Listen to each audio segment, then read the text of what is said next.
Son martyre est considéré comme le premier témoignage que nous possédions sur l'existence des chrétiens au Maroc. À travers son portrait, nous pouvons envisager une page énigmatique de l'histoire du Maroc, remonter le fil du temps durant cette période anté-islamique antique, considérer autrement la contribution de nos terres au christianisme et à la latinité. Nous sommes aujourd'hui en présence d'une personnalité chrétienne considérée comme un saint dans l'Église catholique et orthodoxe, Cassien de Tanger. Pour commencer, il faut dire que certaines vagues de pensée, qu'elles soient d'Orient ou d'Occident, ont longtemps focalisé sur les croyances panthéistes et païennes en nos contrées, afin sans doute de mieux appuyer leur rôle civilisateur. D'autres ont réglé la question de manière plus radicale, en commençant cette histoire religieuse avec l'avènement de l'islam, laissant supposer que se vivait auparavant une période de ténèbres spirituelles.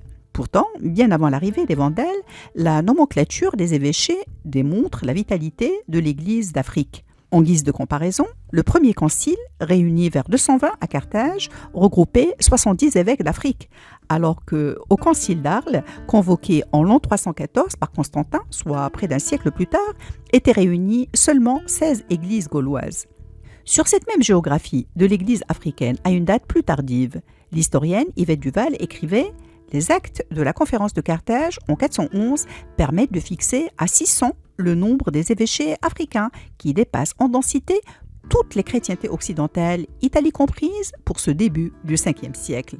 Aussi surprenant que cela puisse paraître, l'Afrique du Nord a donc été une terre de christianisme, bien avant le monde romain occidental, où, faut-il le rappeler, sa progression était plus lente, étant considérée comme une subversion et interdit pendant plus de 3 siècles pour ne s'imposer comme religion officielle de l'Empire qu'en 380, avec pour amorce déjà la conversion de l'empereur Constantin. Le professeur Claude Lepelé, réfléchissant sur ce sujet, résume sa position sous cette forme paradoxale.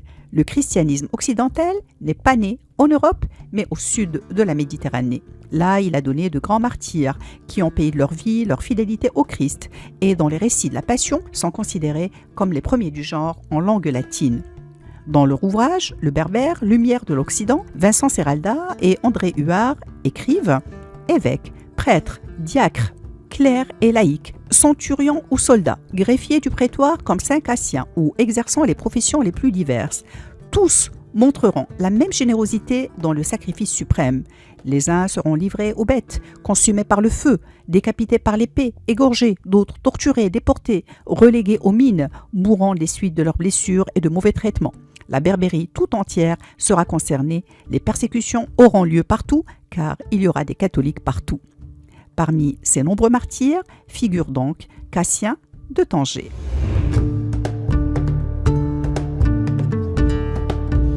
Selon les récits chrétiens, Cassien exerçait la charge de greffier sous Aurelius Agricolanus, le substitut des préfets du prétoire en Afrique. Il vivait à Tanger, qui était alors une métropole sous la coupe de Rome, cité importante de la province de Maurétanie tingitaine, laquelle, avec la province d'Hispanie, était placée sous la même juridiction, celle d'un adjoint au préfet du prétoire depuis la toute fin du IIIe siècle. Nous ne savons rien de la vie de Cassien, mais il n'en reste pas moins mentionné dans tous les martyrologes de Saint Jérôme. Ce qui est communément relaté, c'est qu'il tenait la plume et écrivait sur les registres judiciaires les réponses du soldat espagnol Marcellus. Il faut rappeler que Marcellus, ou Marcel, avait vu le jour à Léon, dont il est devenu ensuite un des 7 patrons. Les récits religieux rapportent qu'il était centurion de la légion stationnée à Tingis, c'est-à-dire Tanger, d'autres que c'était dans la Galicie, en Espagne. Durant l'année 298, alors qu'on célébrait avec grande pompe et toutes les marques de l'idolâtrie à travers l'Empire romain la fête des empereurs Maximien Hercule et Dioclétitien, Marcellus refuse de participer à ces manifestations impies. Il enlève son ceinturon et son épée et déclare à haute voix sa foi chrétienne.